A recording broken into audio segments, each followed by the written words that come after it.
जय श्री राम, जय हनुमान जी। आइए सुनते हैं रामायण की एक रोचक कथा। माता कौशल्या से रावण का वैर। संसार में सभी भयों से मृत्यु का भय सबसे बड़ा माना गया है। संसारिक विषय पुरुष के लिए उसका शरीर ही सब कुछ होता है। इसीलिए मृत्यु निकट आने पर मनुष्य का विवेक और धैर्य दोनों ही खो जाते हैं। ना तो उसे अच्छे बुरे का ज्ञान रहता है, ना ही उसे भूख प्यास लगती है, और उसका दिन रात का चैन तो जैसे खो ही जाता है। ऐसा ही कुछ हुआ था कंस के साथ भी। जब कृष्ण अवतार में कंस को पता चला था कि उसकी चचेरी बहन का पुत्र ही उसे मार डालेगा, तो उसने अपनी बहन को कारावास में डाल दिया, और जैसे जैसे उनका पुत्र जन्म लेता गया वह उन्हें मारता गया, किंतु फिर भी वह अपनी मृत्यु से तो नहीं बच पाया।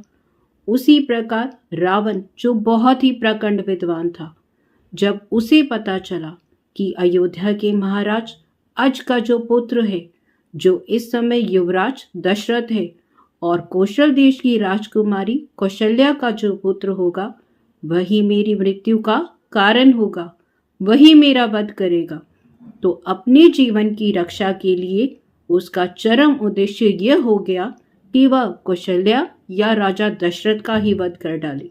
मृत्यु से अधिक संसार में कोई भी भयदायक चीज नहीं है, और दुष्ट केवल अपनी शक्ति का दुरुपयोग ही करते हैं। उनसे कभी उसका सदुपयोग नहीं होता। वह तो केवल दूसरों को भय देने के लिए होते हैं।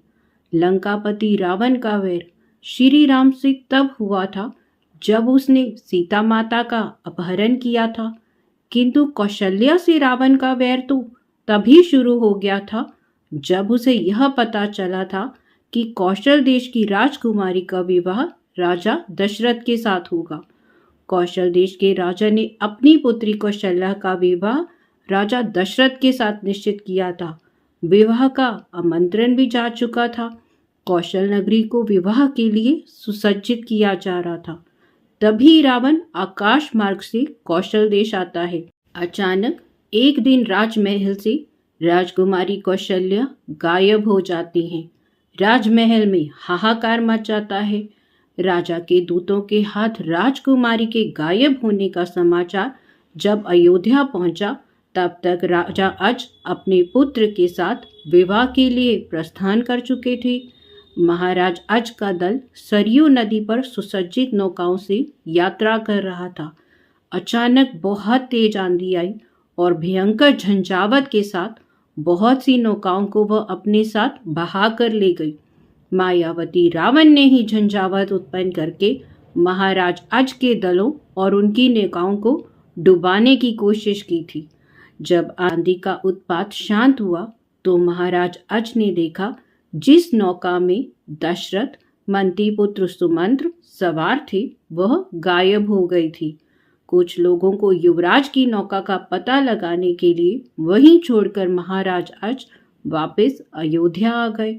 उधर कौशल में राजमहल में रावण ने राजकुमारी कौशल्या का हरण कर लिया और उन्हें एक लकड़ी की पेटी में बांधकर दक्षिण सागर में अपने एक परिचित महामत्स्य को दे दिया कि वह उसे अपने मुख में सुरक्षित रखी। एक दिन अचानक उसका किसी दूसरे महामत्स्य से आक्रमण हो गया।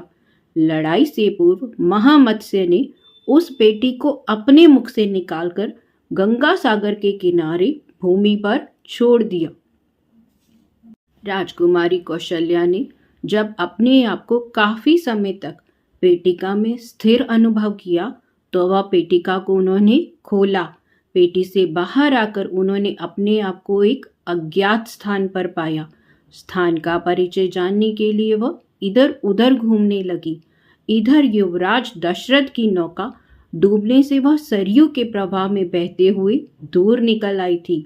तब उन्होंने टूटी हुई नौका की एक लकड़ी के टुकड़े पर मंत्री के पुत्र सुमंत्र को बैठे हुए देखा।